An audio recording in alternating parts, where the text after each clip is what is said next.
Okay, अब हम vector integration देख लेते हैं कि आपके पास किसी भी ऑर्डिनरी वेक्टर की अगर आपने इंटीग्रेशन करनी है तो आप कैसे करते हैं। जिसी तरह आपके पास एक वेक्टर गिवन है और आपने क्या करा कि जब आपने उसकी इंटीग्रेशन की तो ये वाला सिंबल आपने यूज़ किया और आपने सिंपल 3 कंपोनेंट्स हैं, तीनों के ऊपर अलग-अलग जो है वो इंटीग्रेशन अप्लाई कर दी। Is called an indefinite integral. ये इनडेफिनेट इंटीग्रल है और आपके पास क्या है, इंटीग्रल को आप ऐसे कह सकते हैं कि अगर आप किसी भी चीज़ का इंटीग्रल ले रहे हैं तो बेसिकली आपके पास कोई फंक्शन होगा या कोई वेक्टर होगा जो कि डेरिवेटिव होगा किसी का, और फिर उसका कोई वेक्टर होगा जिसका आप डेरिवेटिव लेके अगर आप उसकी इंटीग्रेशन कर रहे हैं, ठीक है।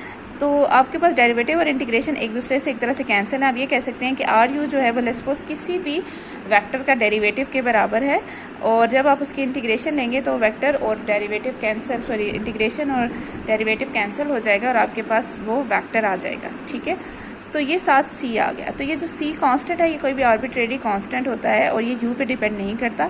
तो जो इनडेफिनाइट और डेफिनाइट इंटीग्रल जो है उसमें फ़र्क ये है कि डेफिनाइट इंटीग्रल में आपके पास लिमिट्स होती हैं जबकि इनडेफिनाइट इंटीग्रल में आपके पास कोई भी इंटीग्रल लिमिट्स नहीं होती, ठीक है।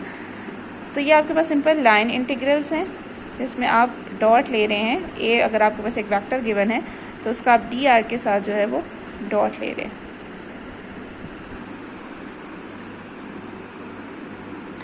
ये वाला जो थ्योरम है इसके उन्होंने कहा है कि ये थोड़ा सा इम्पोर्टेंट है। तो क्या आपके पास ए अगर ग्रेडियंट ऑफ साई के बराबर है तो आप इसको इस तरह से डिफाइन कर रहे हैं। मैं तो आई थिंक सो हमें ये करने की ज़रूरत नहीं है। सरफेस इंटीग्रल्स हैं, ठीक है, ये भी आपने 80 में देखे हुए हैं।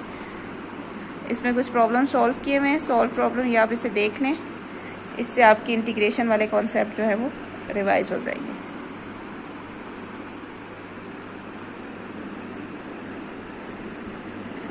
अगर आपको ये बुक नहीं मिलती तो मैं ये पेजेस जो है ना ये भी मैं अपलोड कर दूंगी। तो उससे ये होगा कि आपको ये लाइन इंटीग्रल को सॉल्व किए हुए मैं आई वुड रिकमेंड कि आप इनको लाजमी देख लें।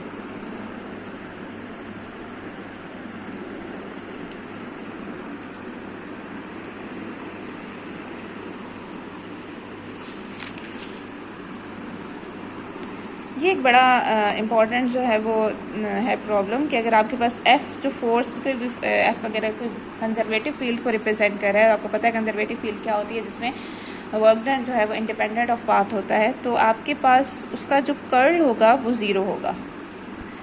और अदर वर्ड आप ये कह सकते हैं कि अगर किसी भी फील्ड का कर्ल ज़ीरो है तो वो किसी कंजर्वेटिव फील्ड को रिप्रेजेंट करिए। तो अगर कोई फील्ड कंजर्वेटिव है तो उसका कर्ल ज़ीरो है, तो इसका मतलब ये है, जैसे प्रॉब्लम 10 से इन्होंने आपको बताया है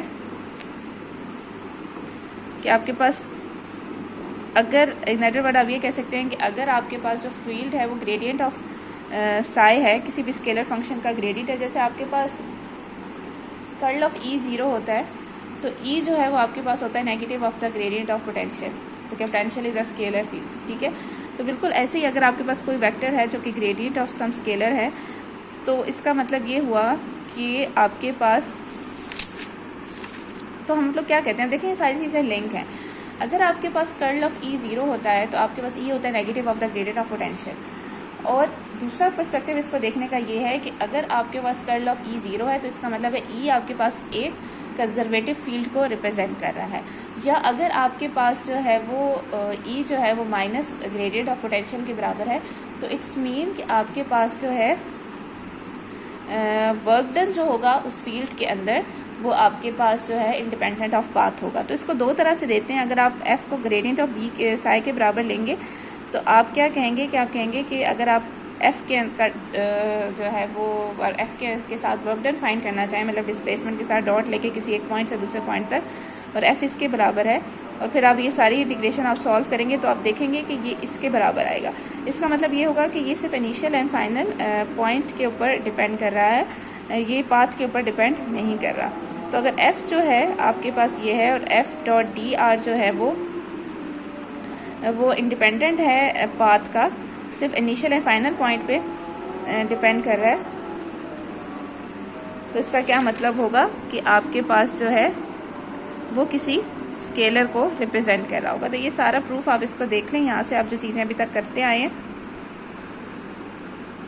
वो रिप्रेजेंट करे। तो यहाँ पे इन्होंने यही बताया हुआ है। तो ये इंपॉर्टेंट चीज़ है, तो ये आप लाजमी देख लें।